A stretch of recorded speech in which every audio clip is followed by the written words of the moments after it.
Welcome to the YAHOWAH blog. I am Craig Winn, your host.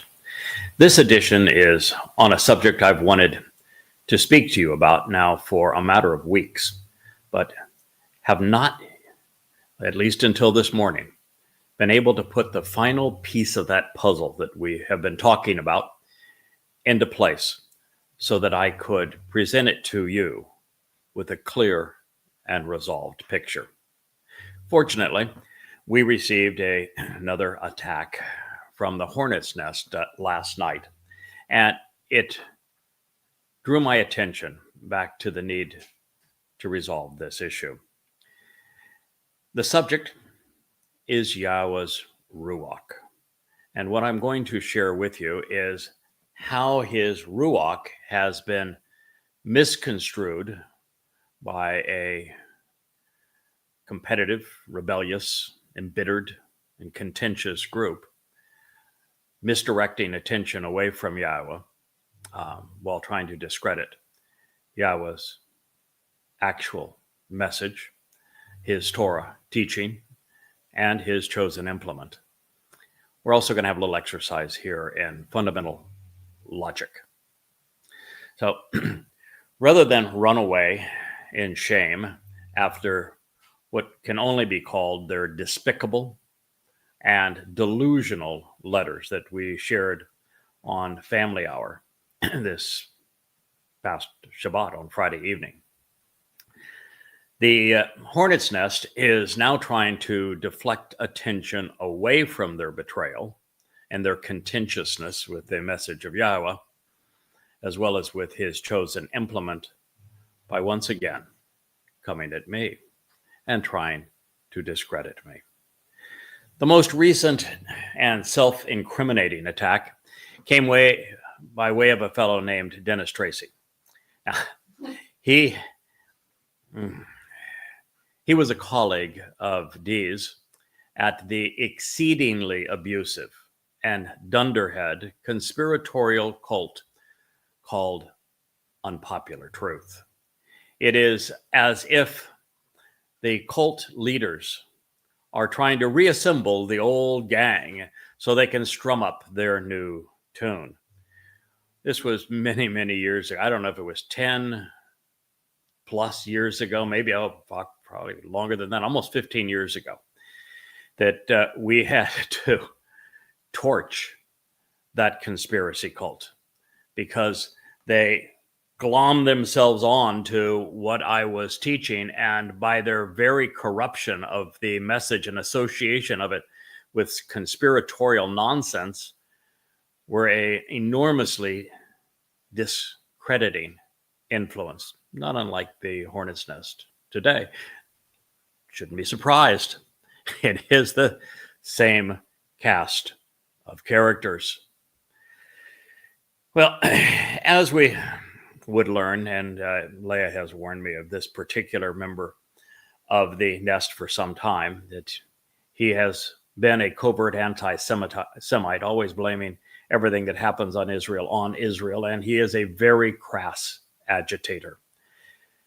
Fortunately, by smoking them out of the hornet's nest, they continue to tumble and fall on their own words. Now, this is the second time in a matter of days that one of their representatives has tried to turn my words against me. And yet, this has to be among their most irrational ploys thus far. If you are a thinking, rational individual, it proves beyond any doubt that they are lying to everyone, including to themselves. By their own admission, they claimed that they initiated their rebellious betrayal because they were going to save the world by correcting my deadly deficiency in improperly recognizing the Ruach in her role as mother. Yep. And now they are claiming that they are right because I gave considerable credence to the Ruach representing the feminine aspects of Yahweh's nature in the books that I have written. If you're following along, if you've been trained in rhetoric at all, if you know anything about debate, if you are a student of rational fallacies, then for such a thinking and logical individual, this rational fallacy demonstrates that their reasons for protesting, that they also had the right to speak for God, have been fallacious from the inception. Pause now and consider the implications.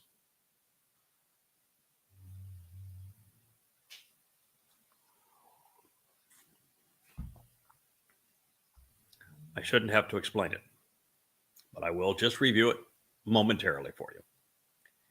You cannot claim that your reason, and it was their only reason, for creating their own group, aggrandizing spirit mom, was because I had a huge deficiency in my portrayal of the Ruach, and that deficiency was deadly, and that people were blindly following my horrendous mistake,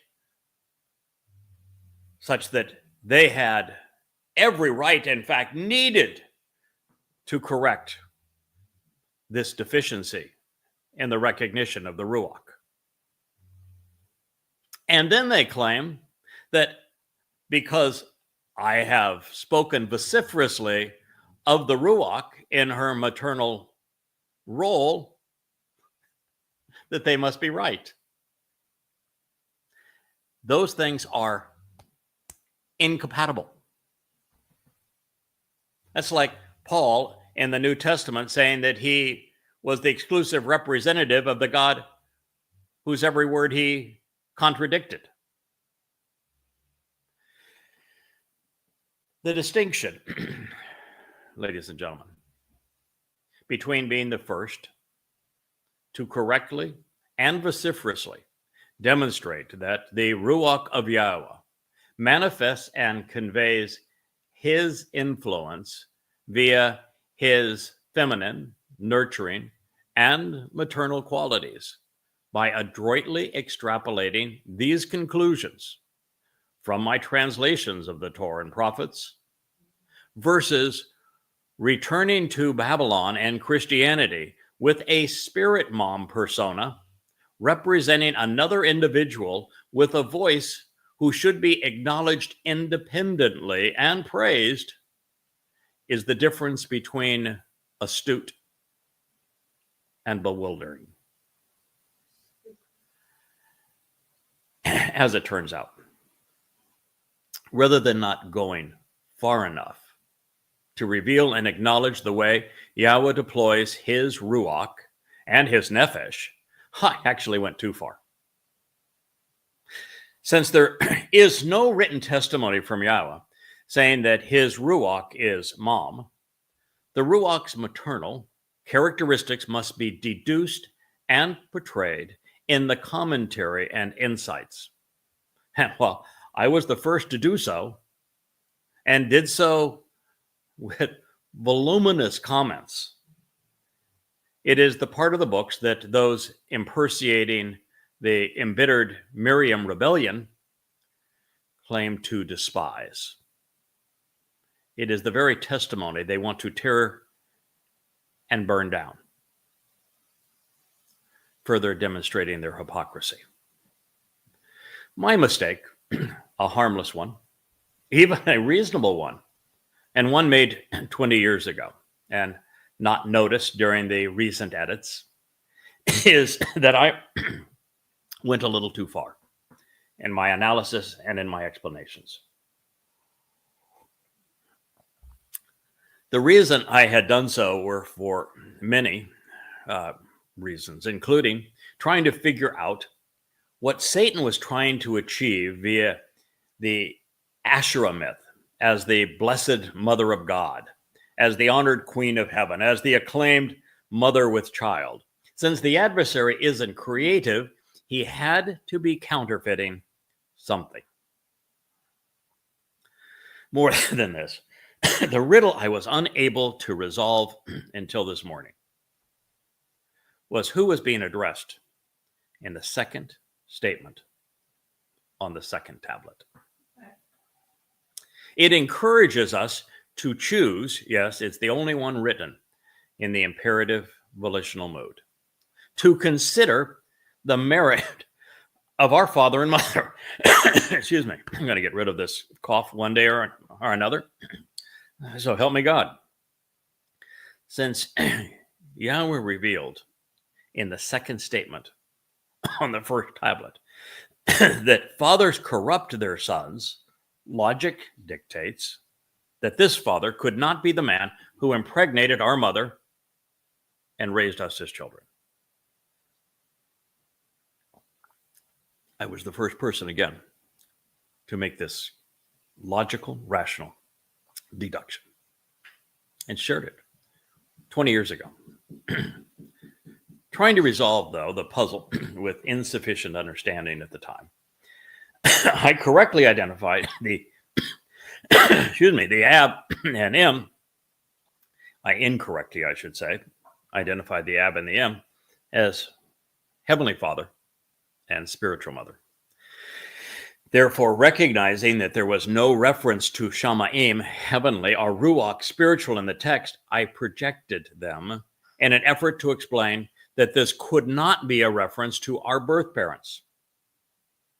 I was right, and I was wrong. Fortunately, I was afforded the opportunity to refine our thinking, revealing another example of the benefit of listening, learning, and growing. Recognizing that there's no mention of a heavenly father, and most certainly none of a spiritual mother, anywhere to be found in Yahweh's eternal revelation, I should have remained more grounded in my deductions, especially since the first tablet deals with our relationship with Yahweh, and the focus of the second tablet is our relationship with one another. And as we'll find out, this particular statement advises us to be grounded. And it's the one that encourages us to make a choice, the only one written in the imperative mood, indicating a choice, an option. Because we have to choose whether or not to, well, I'm getting ahead of the story, so let me back up just a sentence or two, and we'll reflect on why it's in the imperative mode. As a result of this, the Ab and the M, we should, of our own free will, elect to perceive as relevant when properly considered and appreciated, that will add days to our lives on the earth and are therefore those whom Yahweh initiated the Bereth covenant.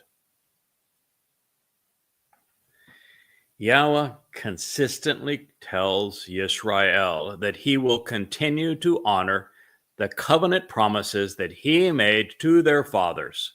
And foremost among them in this regard is Abraham.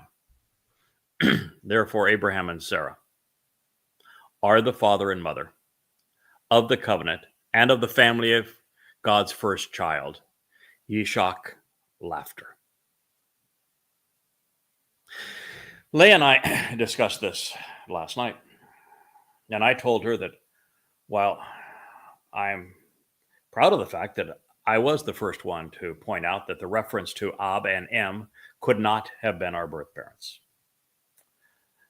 but I admitted that I was still frustrated because I could not come to you, look you in the eye, and address the proper identification of Yahweh's Ruach until I could solve this piece of the puzzle. I was unable to adroitly assess who Ab and M were describing in this particular instruction. And so what I admitted to her last night, since I've been doing this for 23 years, and I hadn't figured it out yet. And I may have been able to figure it out had I just gone to my translation of it and read it through again. It would have hit me, I'm quite certain, like a ton of bricks. Because it's all there. But nonetheless, I was given a break. I awoke, as I told her, that unless Yaz intervenes in this one, I was going to stumble. I was awakened at 4 o'clock this morning. Funny way, Wookie decided that he was going to cuddle, and in the process, I had been watching one of these YAHOWAH blogs on the TV, and he hit the remote control and turned it on. So there it was. I said, okay, yeah. What's the answer? Abraham and Sarah. Just like that. Oh. Okay. So, YAHOWAH revealed what I have just shared with you. I went out to my desk and began to think, and that's when I saw this this most recent attempt to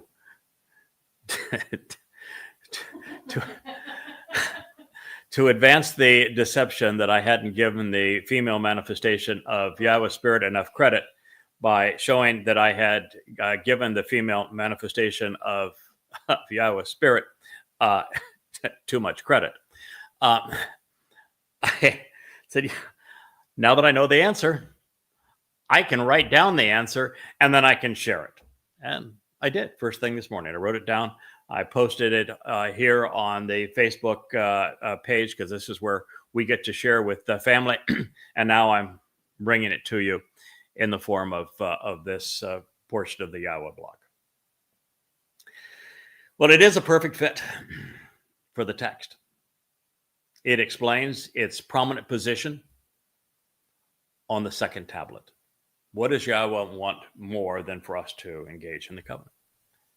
It explains why it's the only one of the 10 written in the imperative volitional mood, because it is the choice that God wants us most to make.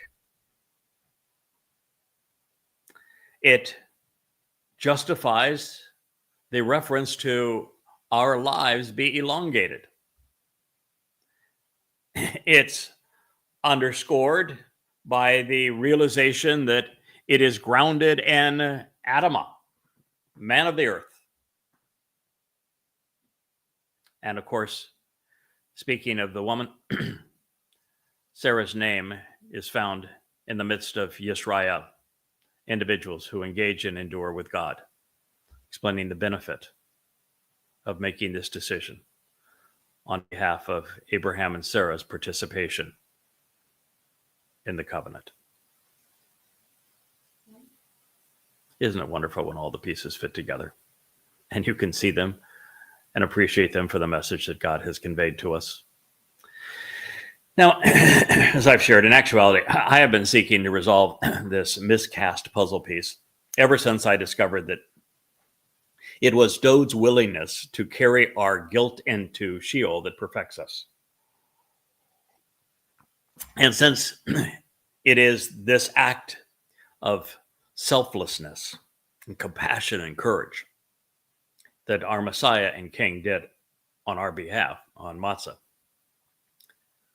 we are therefore not perfected by the RUWACH. And that's a very, very profound conclusion. I spoke of it in one of our blogs yesterday, of this very thing.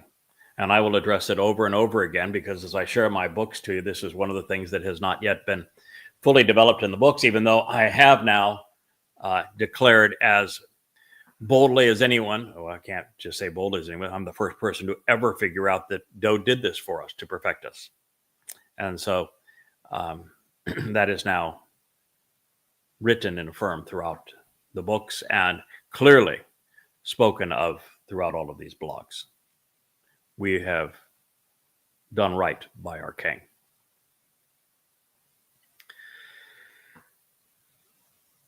And as you consider this, I have indeed credited Dode with his achievement, and recognizing that Yahweh did dispatch his spirit just to facilitate the process, my overreach in this regard is really more endearing than it is erroneous.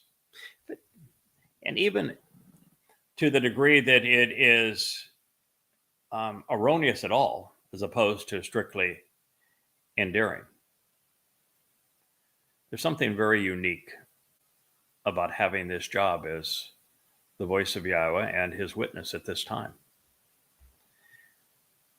Any time that I have erred, any time that I have found that something I previously said isn't as accurate as it should be, and that there is a more accurate way to convey the meaning of something or how something actually occurred, I'm the first to go back and correct the record. I've spent enormous hours, weeks, months, years making sure that my books were as correct as possible. It's one of my frustrations now with one of our more important covenant members joining with this group and resigning her role as it relates to editing our books and posting these corrections, because it makes it much more difficult to do so. And that's a shame, and it should not have happened. The person I'm speaking of knows whom I'm addressing. And I hope there's a tug there that says, yeah, you're right, I shouldn't have done that. The fact is that I've clarified what actually occurred vociferously during the YAHOWAH blog. I've done my part. Now, more directly, adroitly understood, I want to speak just a little more about the Ruach of Yahweh, since she has been misappropriated and miscast. About 90% of what Yahweh uses his Ruach to accomplish is actually masculine. The Ruach is taxed with protecting, enabling chakma, which, while it's a feminine term, it is based upon the comments that Yahweh made relative to Adam and Chawah, it is a more masculine undertaking. It's the propensity to make decisions up here as opposed to here. I wrote a dear friend and said that, we're speaking different languages. I speak from the head, you from the heart. And sometimes they do not translate.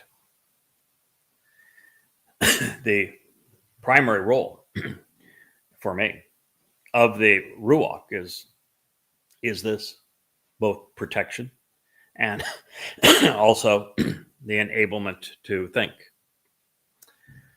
The Spirit is a force to be reckoned with. Now, that is not to say that Ruach isn't feminine. It is a feminine noun, and there are feminine influences that Yahweh also deploys through his Ruach. And he uses his Ruach to project his influence into lesser dimensions, like ours. Now, this is done to inspire, to educate, to motivate, to empower, to enlighten, to embolden, to protect, and especially to guide the thinking of specific individuals. One of the great mistakes, and I think it comes out of the Christian myth that you're born of the Spirit, is that the Ruach comes upon everyone who is part of the covenant. That simply is not true. Sorry. When you read the Torah, it becomes enormously obvious that that's not true. These people are few in number, and especially considering those who have speaking roles with whom we can listen and learn, that's a handful of people. Bet that's a surprise to you.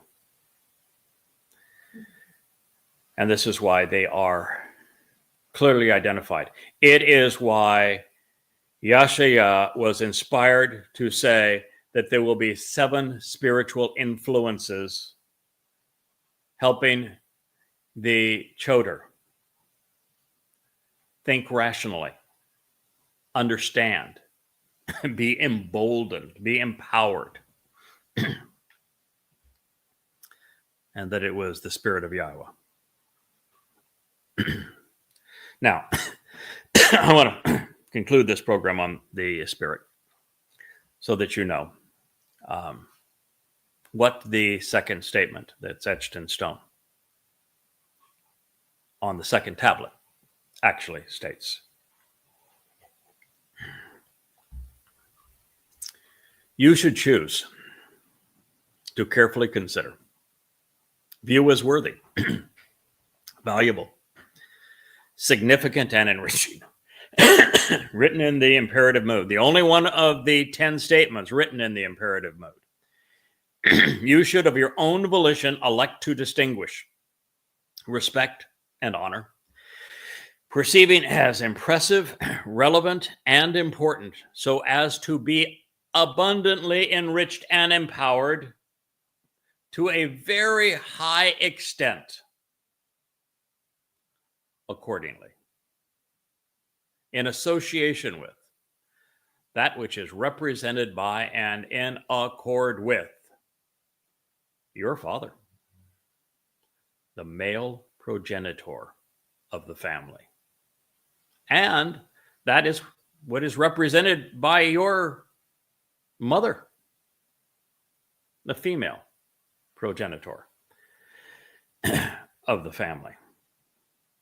For the purpose of, for the intent and sake of, in view of, in order to achieve, continually lengthening, enabling the desire to elongate and always prolong your days upon the earth. Adamah, the ground. This man of the earth. Adamah, this man of the earth. Getting sound effects over there from the peanut gallery saying, ruh-roh. Ruh-roh. No, in fact, rather than heavenly, rather than spiritual, you can't get any more down to earth or human than Adamah. Okay, by making it this obvious and putting it in the imperative mood and making it this clear, okay, I am saying that I was a little slow on the uptake, but you know, I've had this available for 20 years. You all could have read it. Every one of you could have said, hey, did you ever consider why Adamah is there instead of Shamaim, instead of Ruach?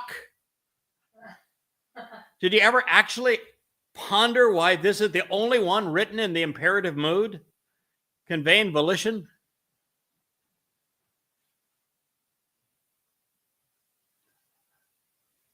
I wasn't the only one that missed it, huh?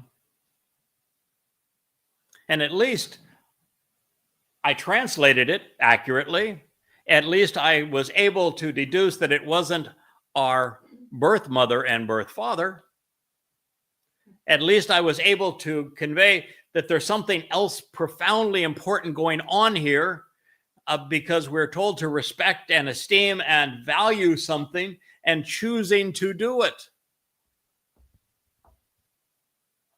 But you know, sometimes many times. The fact is that we're just not prepared to see things correctly. Let me finish the statement, and then I'm going to speak a little bit about this because it's important. So I'll just go from the beginning, and then I'll conclude it. So you should choose to carefully consider and view as worthy, valuable, significant, and enriching accordingly the association with your Ab, Father, and that which is represented by your Im, Mother, for the purpose of continuously lengthening, enabling, and elongating your days upon the earth. Speaking of the man of the earth, which relationally and as a blessing, Asher, Yahweh, your God, is actually giving to you as a gift.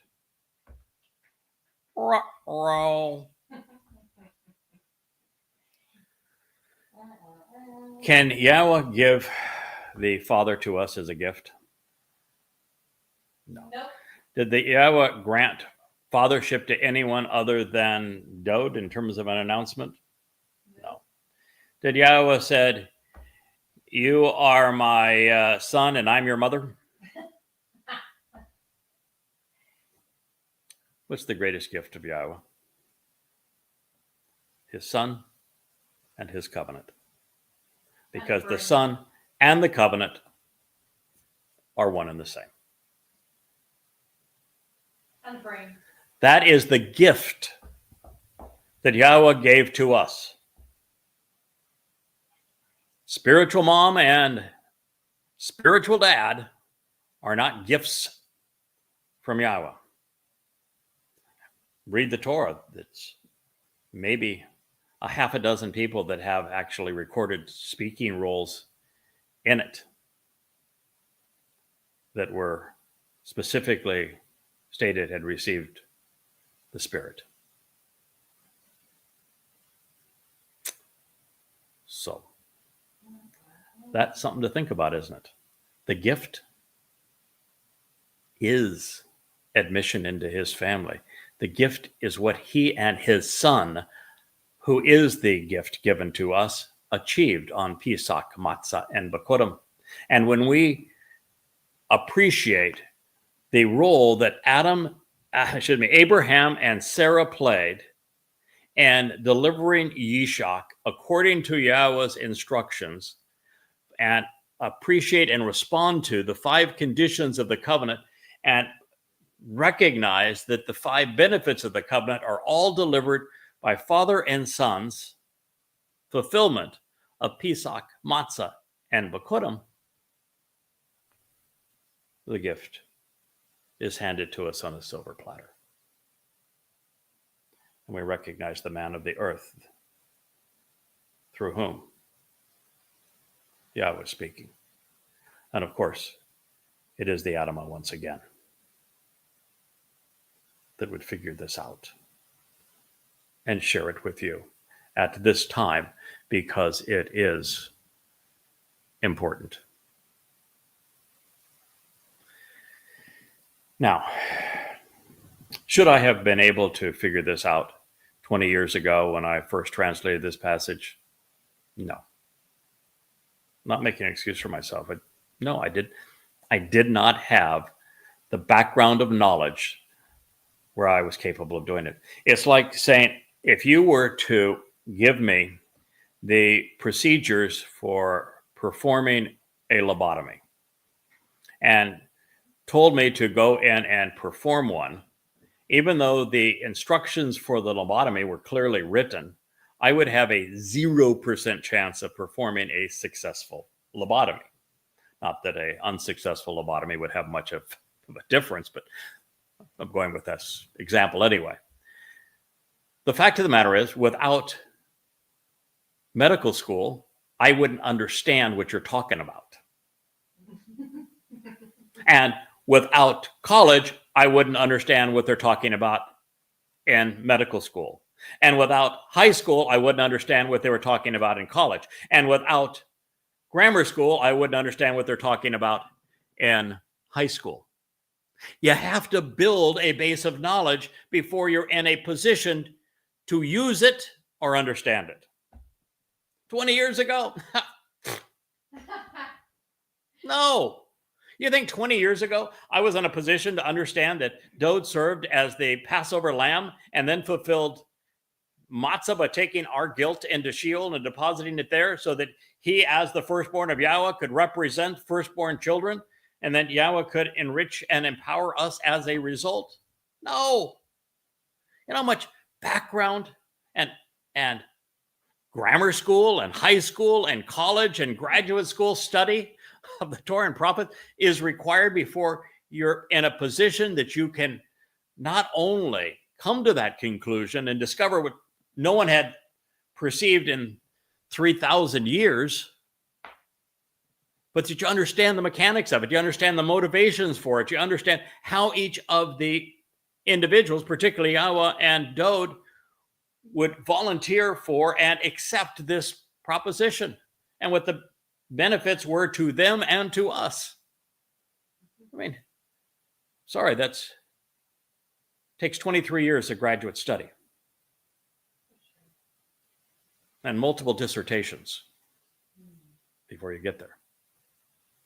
So, should I have known this 20 years ago? No.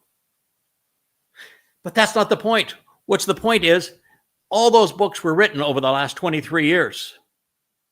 I'm talking to you now. The picture is finally come into focus so that I can look you in the eye and convey what Yahweh wants you to know now. Because back then, well, we know for certain, looking at the progress we made on social media, nobody was listening, nobody was reading. And half of those that were listening were irrational and still mired in the conspiracy cult. So it was all to prepare Yahweh's Kol, Bashar, Nakri, and Zeroah, his choder, for this moment and for you at this time. So that's why I came to understand it this morning. Yes, Yahweh has changed in the frequency to which he communicates directly with me. Prior to this time, we had a lovely talk, and he did exactly as he said he was going to do, and I did as I said I was going to do. But we went through fairly long periods without conversing. My relationship with him was that every day I listened to him and I shared what I learned. That worked out really well. That was our communication. I read and recited, translated and studied his Torah, his prophets, and made for a lovely relationship.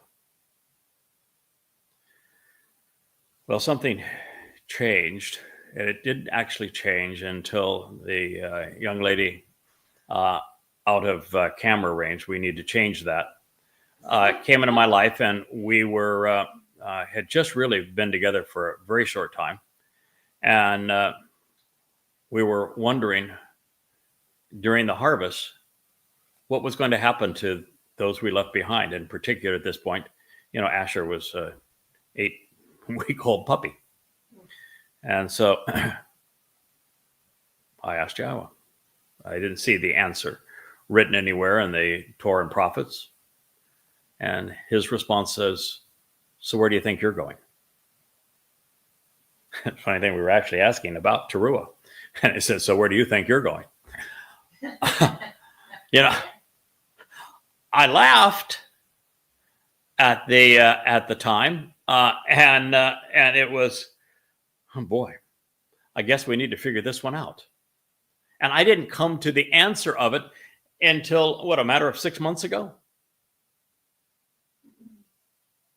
And since that time, it's been frequent, particularly recently. So is it possible that I might have been able to deal with the nature of the Ruach vis-a-vis the second statement on the second tablet, which was the one obstacle that prevented me from being able to address you on this really very important subject on my own, particularly when the hornet's nest decided we're gonna win the debate by saying that, yep, we need to be the voice of God too, because that Towrah of Yahowah, he's deadly in his diminishment of the role of mom, and we can prove that because he was vociferous in his commentary on the role of the spirit. Dear mommy. So, could I have figured it out? Maybe.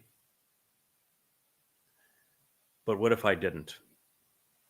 What if I couldn't come to you with the answer? What if I let it linger? You see, at this point, Yahowah can't take any chances. At this point, we need to get at the business of calling Yisrael and Yehudim back home. We need to be focused on reconciling their relationship with Yahowah. We need to be steamrolling all obstacles in that path. Anything that is distracting for or diminishes that objective in any way, we need to obliterate. And then we need to reaffirm our resolve to charge ahead. Yahowah's counting on us, and we're not going to let him down. The other thing that, to finish that thought, I'm really not at fault here. Yes, I made a mistake. I was far too beholden to the idea of Yahowah's feminine influence. It is something that he mentions in passing and really doesn't deal with again. And so I made too big a deal out of it. Part of it is the very reason that Yahowah chose me to do this job. Like Moshe, I had come out of and had rejected the most influential religious and political scheme of the day. In my case, it was Christianity and the powerful influence of American politics. I had left them both. But just because you walk away from these things does not mean that all of their influence suddenly falls away. You know, I had led Bible studies for years. I was the youngest ordained ruling elder in the Presbyterian Church. I was enmeshed in it. And rather than apologizing for that, even though I was wrong, I now realize it was a tremendous asset. It made it possible for Yahowah to use me in this way because I was in the unique position to write Twistianity, to disprove the religion. And disproving the religion of Christianity is essential to conveying Yahowah's purpose. If you don't do that effectively, you're not in a position to convey what Yahowah wants his people to know, because the Christian religion piled so much rubbish on top of the truth. It is so not only hidden, the truth has begun to stink like high heaven. And I was in a position to do that, which is why I was chosen. So rather than a strike against me, it's an asset. And particularly when you recognize that Yahowah presents all of the rest of his instructions in the imperfect conjugation, the moment you stop doing something, you're no longer negatively affected by it. By the same token, the moment you stop doing something positive, you're no longer receiving the benefits of it either, which is something that some of those who joined in this rebellion, kidding themselves into thinking it wasn't a rebellion. We were just studying Torah, and mom is really nice, and we as mothers can appreciate that. You ought to think about it. No, it is appropriate for us to use what we have learned to make the best and most reasoned deductions along the way, and to share what we have learned and to grow from it. And then when we're in a position where we have graduated from the 6th grade, we've made it through high school, we have got our college degree, we've written a dissertation or 2, or 3, or 4, or, well, 30 some odd. Then we're prepared to know the rest of the story. And that is why I wanted to share this with you. It is transformative. Now, there is a conclusion here, several that are important to know. One is that when I have previously said that the Spirit covers the covenant's children in a garment of luminosity so that we appear perfect in God's eyes, that is partially true. And at one point, it may be entirely true, but it's also not completely true. We don't have to have a garment of luminosity placed on us to appear perfect in God's eyes, because Dode removed all of our guilt. No garment necessary.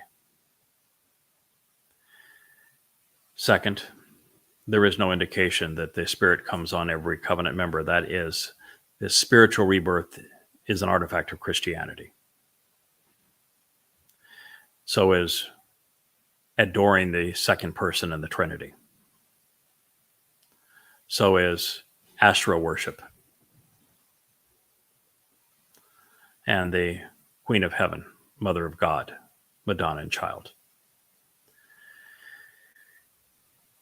Now, the reason it's partly true is that the Spirit of Yahweh does come on certain people. And eventually, as we are brought to, from this material state to become spiritual beings, the aspect of Yahweh's nature that's going to facilitate that is the set-apart Spirit.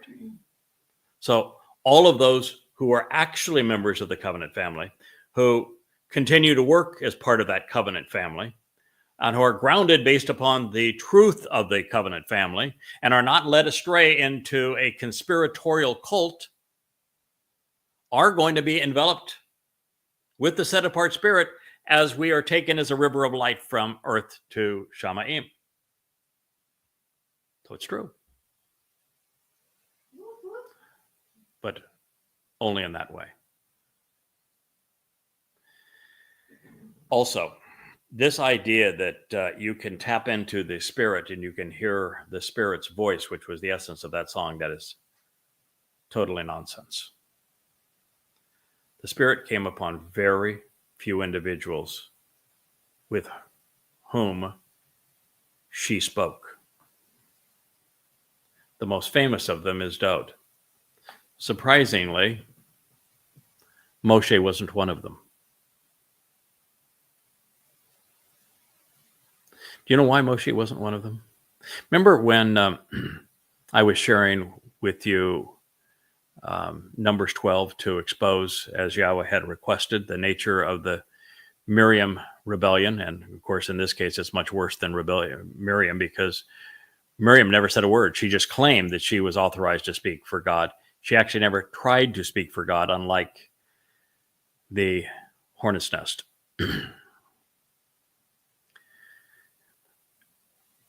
What was said there is that Yahweh says, I speak mouth to mouth through Moshe.